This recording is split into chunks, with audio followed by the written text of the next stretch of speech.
prove that cos theta plus sine theta tan theta is identical to sec theta. So you'll notice here that there isn't an equal sign, it's an identical sign. Okay, so there's 3 lines rather than 2 lines. So that means it's not an equation, it's an identity. Now, the difference being is that when we have an equal sign, okay, and we think of it as an equation, we usually then solve it to find a theta, yeah? So in this case, we're using the variable theta. So if it was an equation, you'd find a particular theta to solve that equation. But in this case here, it's identical, which means that the left-hand side here will be equal to the right-hand side for every value of theta, not just a single theta when you solve, okay? For every value of theta that's possible, the left-hand side is essentially going to be the right-hand side, so they're identical. So we need to prove this. So the way we go about it is essentially start off with saying the left-hand side, okay? So we'll write LHS for left-hand side. Is cos theta plus sine theta tan theta. Now, of course, we know that tan theta can be written as sine theta upon cos theta. Okay, so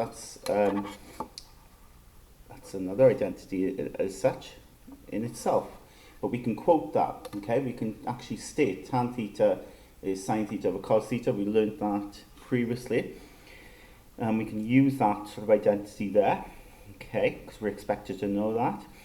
And then, of course, then cos theta, now, because we're multiplying these, that will become then sine squared theta upon cos theta, okay? Now, we need to get to the right-hand side. We need to make this equal to sec theta, so somehow we need to establish this. But if you notice, sec theta is just one term, okay? Whereas you notice here on the left-hand side, so far we've still got 2 terms. So ideally we need to change this into one term. And the way, of course, to doing that is to perhaps get this into a fraction, change this to a fraction, and then we can get a common fraction, okay, with a common denominator.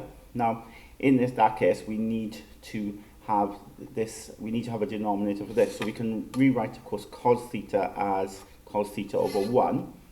And what we could do then is times the top by cos theta, because ultimately then we need to times the bottom by cos theta. So whatever we do to the top, we do to the bottom. And we'd end up then, on the top, we'd get cos squared theta, because cos theta times cos theta is cos squared theta. But more importantly, we'd have cos theta on the bottom. Okay. Then, now that we've got a common denominator, we can write that as a single fraction.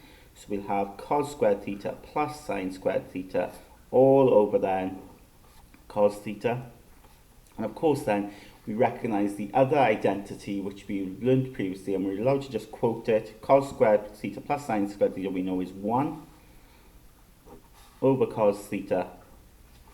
And then essentially then 1 over cos theta is the definition for sec theta, and we've got our right-hand side there, okay? So we can simply say then equal to right-hand side, and it is proven. So you can put a double line there to show that it's proven, and we're done.